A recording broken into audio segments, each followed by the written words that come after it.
Hello ဒီနေ့ကတော့ကိုရီးယားသမင်းတုပ်ရယ်ပြီးတော့ရင်းကြီးသမင်းလေးရယ်လောက်စားတော့မှာဖြစ်ပါတယ်အားလုံးပဲလိုက်ကြည့်ပေးကြပါအောင်ရှင်သမင်းလေးကိုဒီလိုနေမှာစားမှာပေါ့နော်ပထမဦးဆုံးမုံလာဦးနီနဲ့ကျုပ်ချောင်းလေးကိုကြော်မယ်ပေါ့နော်ပြီးလို့ရှိရင်အခုသုံးမယ့်တခွားဒီမုံလာဦးနီရယ်ကျုပ်ချောင်းရယ်ဖြစ်ပါတယ်ကျုပ်ကတော့မသုံးတော့ကြိုးပြင်လို့ပေါ့နော်ပထမဦးဆုံးသမင်းမှာနန်းစီရင်ထည့်မယ်နန်းစီကတော့အရင်ရေးကြည့်ရနော်ပြီးတော့စားထည့်မယ်ပြီးတော့နန်းထည့်မှနေပါမယ်ရှင်ကျမလိတ်တာတော့ရမ်းကြုံเนาะဒီတိုင်းပဲပေါ့เนาะအထီးကအရေးကြီးတာရင်းကြီးအချောနဲ့အကြမ်းဘက်ရှိတယ်အကြမ်းဘက်ကိုဟိုဘက်မှာလိတ်ထိုင်းမှာပေါ့เนาะသမင်းထဲတဲ့ဘက်ကအချောပဲပြရမှာပေါ့အဲ့ဒါမှလိတ်ရအစစ်ပြီးမှာပေါ့เนาะပြီးရင်ကျမသမင်းကိုညီညာထည့်လိုက်ပါမယ်ကျမထည့်နည်းနည်းထူသွားတယ်လားနည်းနည်းလေးပါလေးဆိုပိုကောင်းတယ်ပေါ့เนาะအဲ့ဒါပြီးရင်တော့ကျမကျုပ်ချောင်းထည့်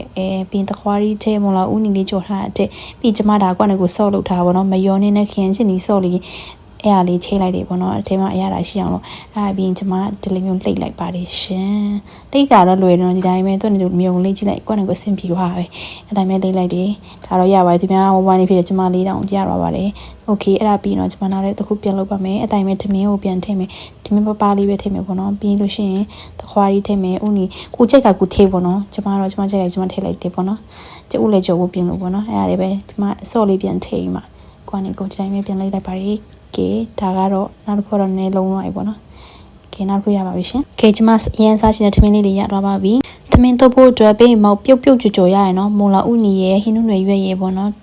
အရင်ဆုံးမုံလာဥနီထည့်လိုက်တယ်ထမင်းထဲမှာပဲပေါ့နော်ဘာမှမထည့်ခင်အတိုင်းပဲထည့်လိုက်တယ်အသားကလည်းမရှိဘူးဆိုတော့ဝယ်မအောင်အဲ့ဒါနဲ့အဲ့ဒီဦးချောင်းလေးပဲထည့်လိုက်တယ်ပြီးရင်ကိုဂျူချန်ထည့်လိုက်တယ်ကျူထည့်တယ်နန်းထည့်တယ်နန်းစီထည့်တယ်ဒါလေးပါပဲရတော့ပါပြီရှင်ကဲကျမရဲ့ကင်ဘန်နဲ့ဘီမီဘက်ကရရပါပြီရှင်ဒီမှာကျမအရင်ဆုံးနေလိုက်ပါမယ်ကဲရေးရေးလေးနေပြီဆိုစားလို့ရပါပြီစားကြပါဦးရှင်ကျမစားကြည့်မယ်နော်